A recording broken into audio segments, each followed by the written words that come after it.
So in this video, I'm going to talk about a really hot topic at the moment, which is connecting Shopify into Claude. Reason it's so hot is obviously AI is such an important element to get into businesses at the moment to increase efficiencies and all these things. However, at a certain point in the system, it becomes a bit of a problem. So there's certain roadblocks with Claude, but there's a massive opportunity. So what I'm going to do is talk about how you guys can leverage Claude, how it works properly, or leverage Gemini or any other model. So basically, this is where most businesses kind of start out. I'm going to go through multiple storefronts as well. But when it's all about connecting one Shopify store into Claude, it works really well, basically, this kind of system, because you can connect Shopify straight in. Claude has full context of all of the data in Shopify. It's only one store, so it doesn't need to look at other stores. And it gives you the answers really well. However, I would say probably don't do this. I'd probably say to use Sidekick if you're a smaller business. Sidekick's just got a bit more context around the API than the API does with the direct connection from Shopify to Claude. But also, it's just a little bit more deterministic. It knows a little bit more about Shopify. It's Shopify's own model. It's a bit better in getting the outcomes. So this is for bigger brands. This is brands that are on Shopify Plus, and they've typically got multiple storefronts, multiple subdomains, and they're trying to connect them straight into Claude.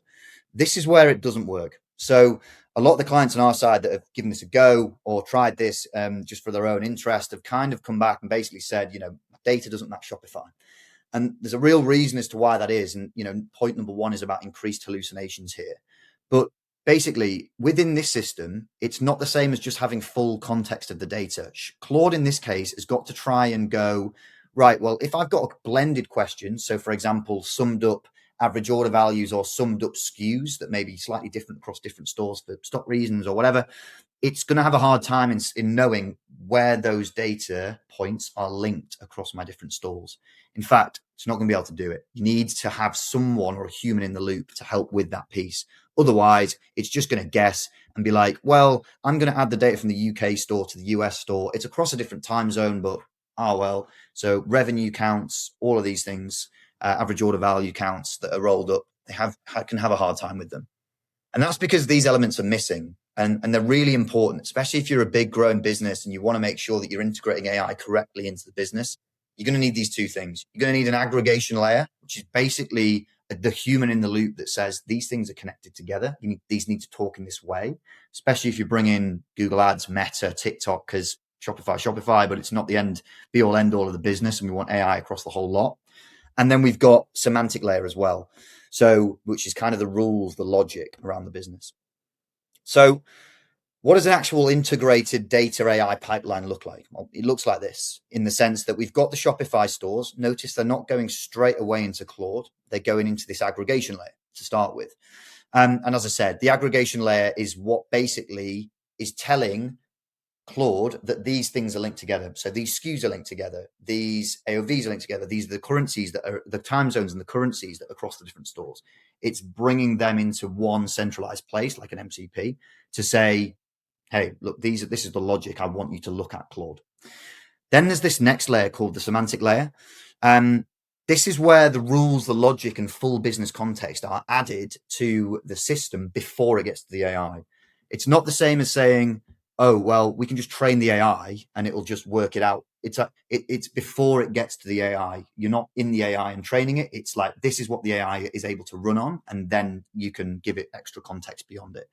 So, for example, in Claude's sense, Claude is very probabilistic in the sense that it's going to look at a system and be like, it's probably this, and these are probably the parameters that I can work against.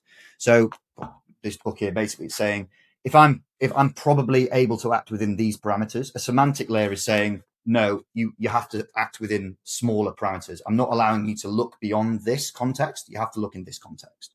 So it's humans adding information into the loop.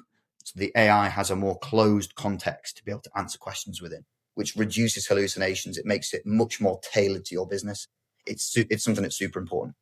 And as you can see at the top here, I've got Gemini instead of Claude. Personally, I think Gemini is a better model for conversation analytics and kind of around data. But I know it's contrary to popular belief. But basically, guys, this is the golden standard in comparison to doing just direct connections within Claude. Just pull these next to each other. Just to summarize, so as you can see, we've got an aggregation layer.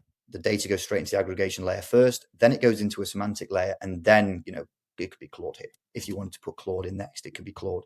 And it's just going to give you so much of a better outcome.